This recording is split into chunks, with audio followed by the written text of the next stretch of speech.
자, 아리스토텔레스 이제 세 번째 강인데 그동안의 아리스토텔레스의 전반적인 얘기를 요약을 했기 때문에 이제 오늘 시간에는 구체적으로 이제 각 페이지 어쩌고저쩌고 하는 데를 좀 읽어보면서 꼼꼼하게 하겠습니다. 이 책 제가 다시 얘기하지만 이 판본으로 제가 보겠습니다. 이 판본이 왜 좋으냐면 이 번역하신 분이 그 그리스 말을 잘 하시는 분이라 그 히라버 원문을 이렇게 이 주석으로 달아서 설명을 하고 있으니까 여러분들도 사실은 이런 정도 아리스토텔레스의 니코마스 윤리학 정도는 여러 판본이 있어요, 번역본이. 근데 너무 무슨 저 소설책까지 써놓은 아주 너무 쉬운 책보다는 주석이 좀 있는 게 좋습니다. 그래서 저는 이걸 하고 있는데 물론 뭐 가장 좋은 거는 실업 그리스 말로 직접 보면 제일 좋죠. 그렇습니다. 자, 그래서 첫 번째 1권 1장에 뭐라고 돼 있냐면 첫 번째 문장이 중요해요. 모든 기술과 탐구 또 모든 행동과 추구는 어떤 선을 목표로 하고 있는 것으로 생각된다. 여기서 선이라는 말이 굉장히 중요한 말입니다. 이게 목표예요. 지식의 목표, 공동체의 목표, 인간의 목표 이거예요. 정치의 목표. 그러므로 선이란 모든 것이 목표 삼는 것이라고 한 주장은 옳은 것이라 하겠다. 그렇죠. 그런데 여러 가지 목적들 가운데 어떤 차이가 있다. 즉 활동 자체가 목적이 되는 경우가 있는가 하면 또 어떤 성과를 생기게 하는 활동을 떠나 그러한 성과가 목적이 되는 경우도 있다. 이 말이 중요합니다. 어떤 활동 자체가 목적이 된다 라고 하는 말과 어떤 것을 이루기 위해서 내가 행동하는 경우가 있다는 거예요. 그래서 여기서 지금 뭐라고 되어 있냐면 가령 의술의 목적은 한 두 줄 밑에입니다. 의술의 목적은 건강이요, 조선의 목적은 배요, 병법의 목적은 승리이다. 그리고 경제학의 목적은 부이다. 그런데 몇 가지 기술이 하나의 능력 밑에 종속하는 경우 예컨대 말굴레 제작이나 이 밖의 마구의 제작에 관계되는 이 모든 기술이 승마의 기술에 종속하고 또 이 승마의 기술과 모든 군사적 행동이 병법에 종속하고 그리고 이와 같이 여러 가지 다른 기술이 또 다른 여러 가지 기술에 종속하는 경우 이 모든 것에 있어서 으뜸가는 기술의 목적은 모든 종속적 목적보다 나은 것이다. 말이 길어졌는데 결국 뭐냐면 대부분의 학문적 지식은 뭔가 하기 위한 거라는 거예요. 그렇죠? 의학은 건강을 생취하기 위해서. 조선 기술은 뭐예요? 배를 만들기 위해서. 경제학은 돈을 벌기 위해서. 그런데 정치학은 뭐예요? 그것 자체가 목적이 된다는 거예요. 정치학은 어떻게 보여요? 그것 자체로 선을 이루기 위한 거라는 겁니다. 다음 페이지에 보면 그런 얘기 나와 있어요. 2장에 보면 뭐라고 되어 있냐면 예컨대 병법, 경제, 변론과 같은 것들도 이것 밑에 종속함을 우리가 보기 때문이다. 그렇지만 정치학은 다른 모든 학문을 구사하는 것이기 때문에 또 우리가 무엇을 해야 하며 무엇을 해서는 안 되는가에 대해서 입법하는 것이기 때문에 그 목적은 다른 모든 학문의 목적들을 내포하는 것이어야 하며 따라서 그 목적은 인간에 있어서 선이다. 그러니까 조금 과장해서 말하면 정치학이 모든 학문의 위에 있다. 조선 그 공학적 기술이죠. 경제학 근데 그 모든 것은 다 뭐예요? 정치학이라는 것에 종속되어 있고 그 정치학은 뭐예요? 인간을 행복하고 인간의 선을 이루기 위한 것이라는 겁니다. 이게 이 아리스토텔레스가 정치학을 개념정의하는 겁니다.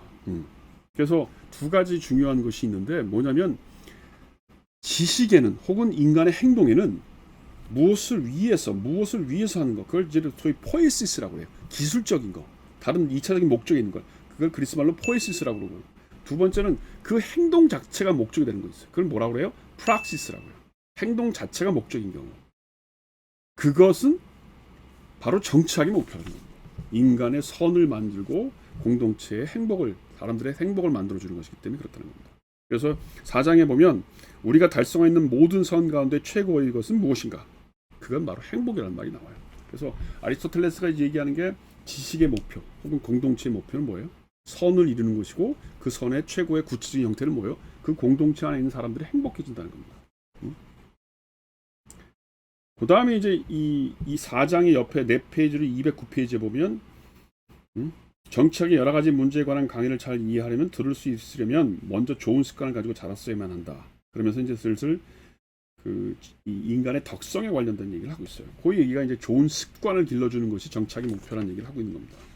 그 다음에 이제 5장에 가면 이 아리스토텔레스가 얘기하는 세 가지 생활 방식이 있어요. 하나는 향락적인 생활, 하나는 정치적인 생활, 하나는 관조적인 생활, 이렇게 세 가지를 구분해요.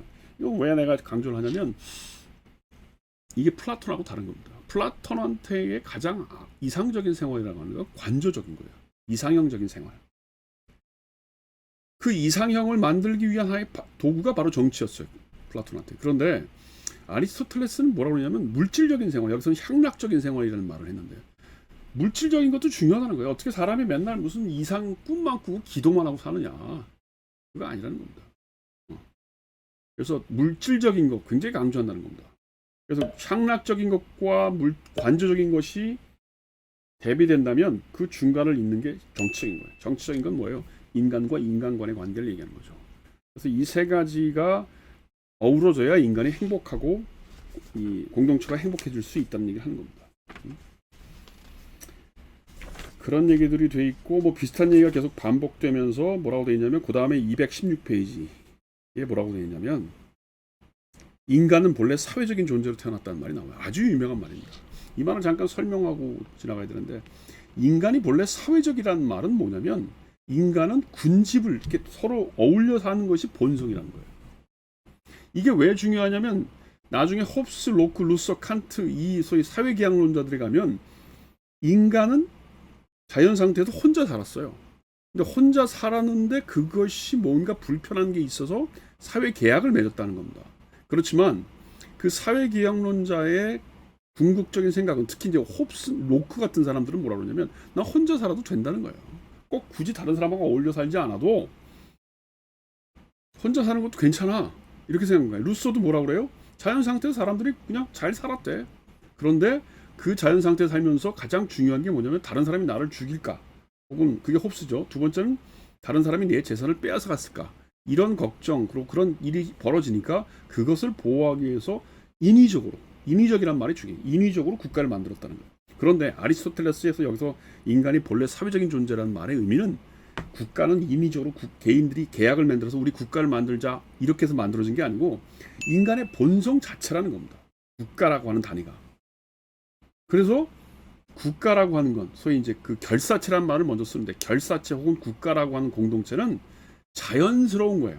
계약으로 만들어진 인위적인 게 아니에요. 이게 17세기에 등장하는 자유주의 정치 철학의 기본적인 생각이라고 한다면 고대 정치 철학을 대표하는 아리스토텔레스의 국가관은 어떻게 돼요? 국가라는 결사체 자체가 본성적이고 자연적이라는 겁니다. 이건 대단히 중요한 거예요. 그러니까 자연적이면 그거를 떠나서 뭔가를 생각할 수 없죠. 그런데 만일 국가라고 하는 게 계약에 의해서 만들어진 거면 나는 나 이제 국가 성원 안 해. 나 국가 안에서 살지 않겠어라고 계약을 파기할 수 있는 겁니다. 그러니까 이게 바로 고대 정치 철학에서의 국가와 근대 정치 철학에서 국가의 차이입니다. 이 부분은 여러분들이 염두에 둘 필요가 있어요. 그 다음에 이제 뭐라고 얘기 나오냐면 내 책으로 218쪽이고요. 거기 뭐라고 돼 있냐면 그 국가 안에서 사람들이 어떻게 하면 좋은 인간이 될까? 이 책에서 계속 곳곳에서 뭐라고 그러냐면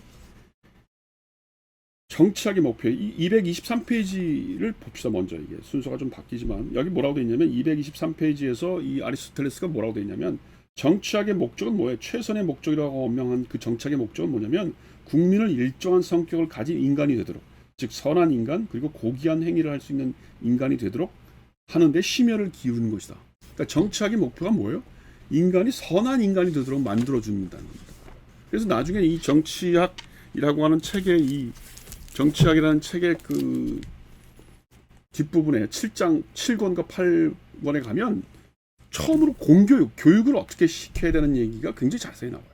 그러니까 아리스토텔레스는 무슨 학교 교육, 음악이나 체육이나 글쓰기, 산술 이런 교육을 국가가 해야 된다는 거예요. 처음으로 얘기한 겁니다. 그 전까지는 다 귀족들이 이제 그 사교육이죠. 예전에 무슨 공교육이 어디 있어? 근데 이미 벌써 이 당시에 아리스토텔레스는 국가라고 하는 것이 국민을 만들어낸다는 거예요. 요즘식으로 얘기하면 시민 교육을 해야 된다는 거예요. 그래서 국가가 공교육을 완성시켜라. 그 얘기를 하고 있는 겁니다. 그런데 그 선한 인간이라고 하는 게 뭐예요? 선한 인간이라고 하는 일정한 성격, 그 공동체에 살아갈 수 있는 일정한 성격을 가진 사람이라는 게 뭐예요? 그건 덕스러움이라는 겁니다. 이게 바로 218페이지에 나온 거예요. 어떤 행동이나 거기에 걸맞는 덕을 가지고 수행할 수 있는 인간. 그래서 인간의 선이란 결국 덕에 일치하는 정신의 활동이다 라고 하는 말이 나옵니다. 아주 유명한 말입니다. 그리고 덕이라는 것이 하나 이상이 있다고 한다면 그 중에 가장 좋고 가장 완전한 것에 일치하여 정신이 활동하는 것이 인간의 선이다. 그러니까 말은 조금 어렵고 이걸 뭐 그리스 말로 정말 제대로 보면 말이 굉장히 어려워져요. 그러나 내가 조금 위험성을 감수하고 너무 단순화시키면 좀 위험하지만 여러분들한테 정치 철학이라고 하는 것이 조금 말이 표현이 이상하지만 귀신 신하라 까는 소리 막 무슨 소리 하는지는 모르게 그렇게 강의하고 싶진 않아요. 문제의식을 던지는 게 중요합니다. 뭐냐면 아리스토텔레스한테 정치학이라고 하는 과목은 공동체 안에서 인간이 행복하게 살아가는 방식으로 인간을 교육시키는 거예요. 한마디로 얘기하면. 근데 그 인간의 성품이라고 하는 건 덕을 키워준다는 겁니다. 그래서 이권에 가면 덕에 대한 얘기를 굉장히 많이 해요. 그리고 이 아리스토텔레스 니코마스 윤리학에서 가장 중요한 챕터를 꼽아라. 전 2권이라고 생각해요. 대단히 중요한 챕터예요.